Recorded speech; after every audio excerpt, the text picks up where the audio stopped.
안녕하세요. 구름책방입니다. 오늘 소개해드릴 책은 일본인 작가 히가시노 게이고가 쓴 인어가 잠든 집입니다.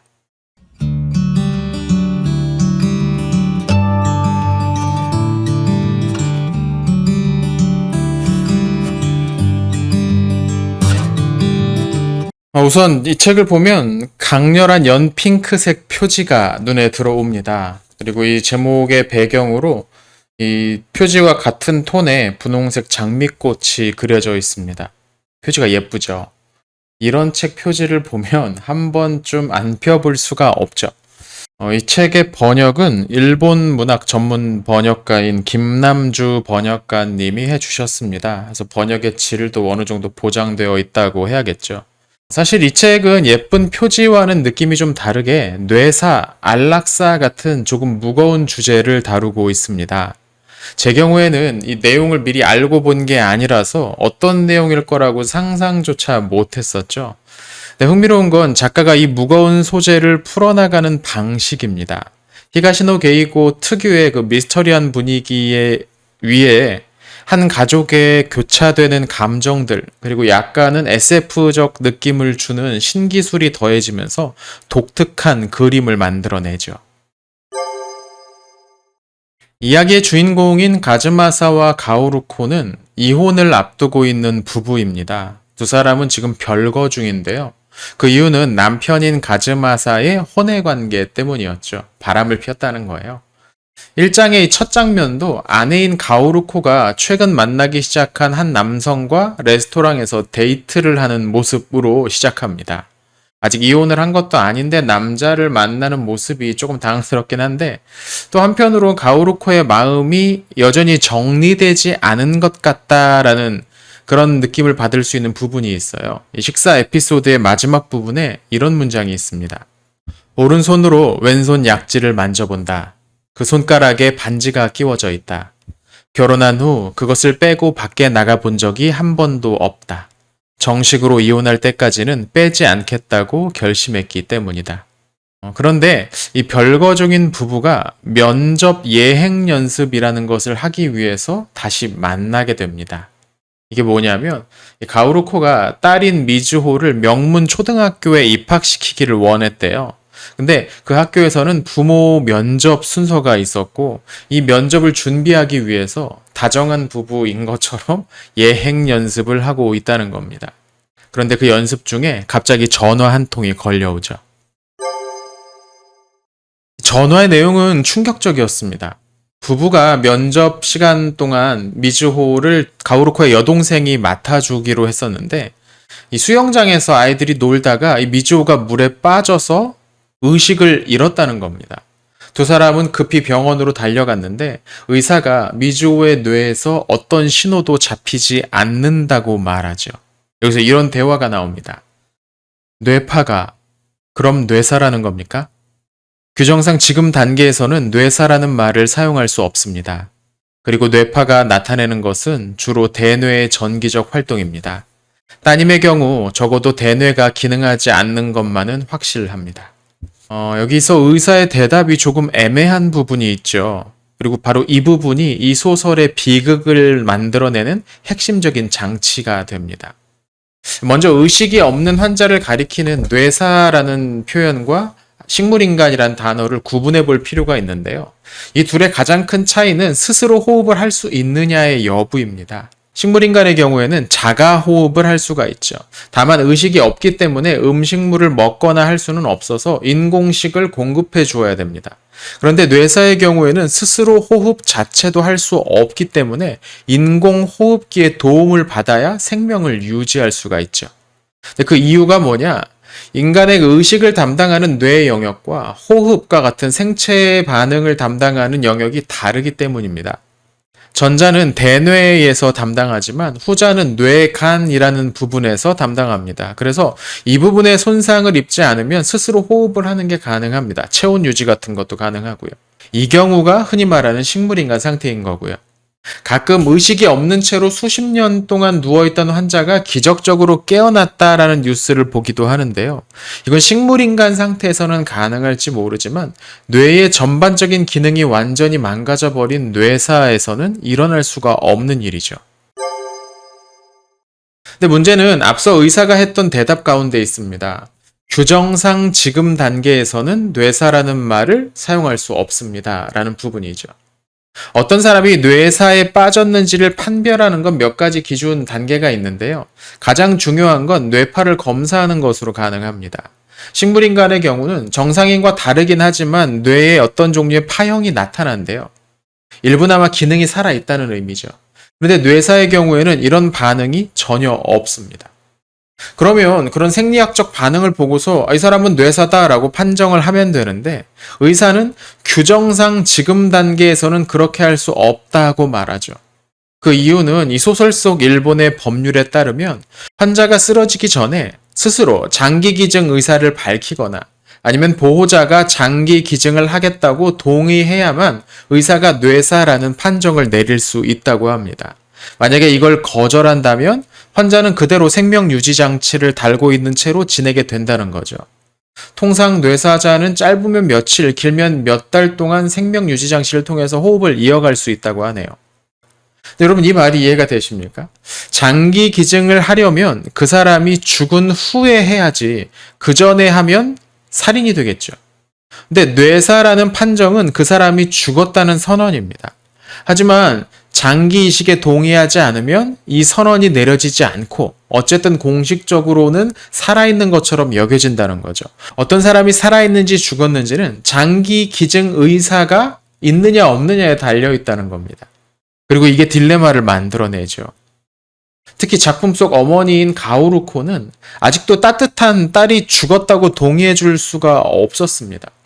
충분히 이해가 되는 마음이죠. 그녀는 의사와 이런 대화를 주고받기도 합니다. 앞으로 몇 달 동안 더 살지도 모르는데 죽여서 장기를 꺼낸다는 말인가요? 죽인다는 표현과는 좀 다르다고 생각합니다만 뭐가 다르죠? 아직 더 살 수 있는 목숨을 끊는 게 죽이는 게 아니고 뭐예요? 그리고 이때부터 뇌사 상태의 딸을 보면서 어떤 선택을 내릴까를 두고 고민을 하는 부모의 이야기가 펼쳐지는데요. 여기서 작가 히가시노 게이고는 한 가지 독특한 소재를 더해서 이야기를 좀 더 복잡하게 이끌어갑니다. 이 작품 속에서 남편인 가즈마사는 회사에서 BMI라는 프로젝트를 맡고 있었습니다. BMI란 브레인 머신 인터페이스의 줄임말이래요. 뇌나 경추가 손상되어서 몸을 가누지 못하는 환자가 뇌에서 보내는 신호로 몸을 움직일 수 있도록 돕는 의료 장치를 가리키죠. 흔히 몸의 일부가 마비되거나 한 환자들은 뇌에서 보내는 신호가 그 부분에 제대로 도달하지 못하는 상태인데 뇌의 신호를 몸에 이식한 기계가 받아서 그 기계의 힘으로 몸을 움직이게 한다는 아이디어죠. 그리고 짐작할 수 있으시겠지만 이 장치가 미즈호의 몸에 달리게 됩니다. 처음에는 아내에게 미안한 감정도 들고 또 자신이 개발하고 있는 장치가 어쩌면 딸의 생명을 유지하는 데 도움이 될지도 모르겠다는 생각을 했던 것 같습니다. 그렇게 미즈노의 몸에 장치가 이식되었고 전기 자극의 힘으로 횡격막을 움직여서 호흡을 하는 것처럼 만드는 데까지 성공합니다. 그리고 이 과정에서 가즈마사와 가오루코는 이혼 결정을 철회하죠. 이 새로운 기구를 계속 유지하기 위해서는 굉장히 많은 비용이 드는데 가오루코는 이를 감당할 능력이 없었죠. 또 남편인 가즈마사 역시 미안한 마음이 전혀 없지 않았기 때문에 이 결정에 동의를 하죠. 그렇게 가족의 묘한 동거가 다시 시작이 됩니다. 이제 미즈노는 겉으로 보면 전혀 아픈 것 같지 않은 어쩌면 마치 잠들어 있는 것처럼 보이는 상태가 됩니다. 이 소설의 제목이 인어가 잠든 집이었던 이유가 바로 여기에 있죠. 소설의 프롤로그에서 한 소년이 바람에 날린 모자를 찾기 위해서 미즈노의 집에 우연히 들어갔다가 눈을 감고 휠체어에 기대어 누워있는 미즈노를 보게 되는데요. 여기에서 나오면서 이 소년이 이런 생각을 합니다. 언제부터인가 그 소녀를 생각할 때마다 소고의 머릿속에는 인어 이미지가 떠올랐다. 인어는 걷지 못한다. 그래서 그 저택에서 소중히 보호받고 있는 것이다. 근데 여러분은 이 가정의 분위기가 어떨 것 같으신가요? 가오루코는 거의 미즈노에게 집착하듯 매달리기 시작합니다. 계절이 바뀔 때면 새 옷을 사서 입히고 온종일 누워있거나 기대어 앉아있는 미즈노를 학교에 입학시키기까지 합니다. 물론 실제로 등교는 할 수가 없으니까 미즈노에게 책을 읽어줄 선생님까지 구하게 되죠. 미즈노가 그 소리를 듣고 있을지 모른다는 생각에서였죠. 그뿐 아니었습니다. 이 BMI의 최신 기술이 더해지면서 이제 일종의 리모컨으로 미즈노의 몸에 직접 신호를 줘서 제한적이나마 동작도 할 수 있게 된 겁니다. 사람이 오래 누워있으면 욕창 같은 게 살에 생기는데요. 살이 짓무르는 현상이죠. 근데 미즈노의 경우에는 근육을 움직이니까 그런 문제도 해결이 됩니다. 손을 흔들거나 걸을 수 있을지도 모르게 된 거죠. 근데 생각해보면 지금 미즈노는 의학적으로는 뇌사 상태잖아요. 물론 장기 기증을 허락하지 않았으니까 아직 의학적인 판정은 내려지지 않았지만요. 근데 그런 아이를 보조장치를 통해서 체온을 유지하게 하고 몸까지 움직이게 한다는 거. 이거 어떻게 생각하면 조금 으스스한 일일 수도 있습니다. 미즈노의 할아버지는 그런 미즈노의 모습을 보고 기겁을 합니다. 그럴 것 같기도 하죠.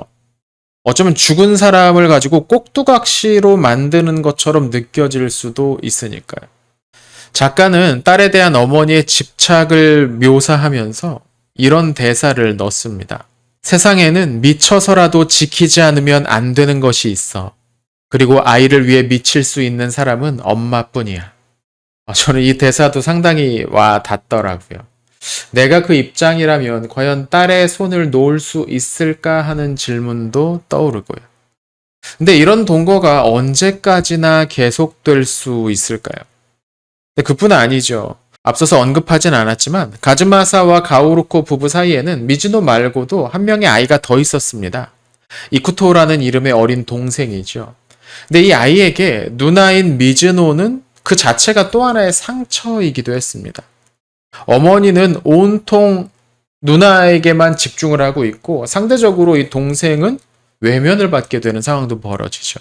아직 어린 나이에 자신의 집에서 일어난 일을 정확히 다 이해할 수는 없지만 그 분위기에 매우 눌려서 지내게 됩니다. 서서히 그 가정에 균열이 생기기 시작한 거죠.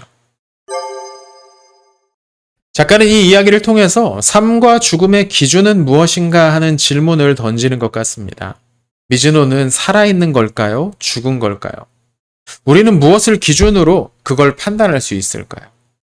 사실 오늘날 장기 기증을 기다리고 있는 사람이 굉장히 많다고 합니다. 이식할 수 있는 장기는 뇌사자들에게서 기증을 받는 건데 이 소설 속 가오루코처럼 이걸 인정하는 일이 참 쉽지가 않죠. 또 한편으로는 무조건 수명을 길게 늘리는 것만이 의료의 최종적인 목적인가 하는 생각도 해봅니다. 소위 연명치료라고 하죠. 뇌사나 식물인간과는 조금 다른 예이긴 하지만 몸의 기능이 극도로 쇠약해진 상태에서 각종 생명유지장치를 통해 삶의 마지막 시간을 늘려가는 그런 게 오늘날 의료의 현실입니다.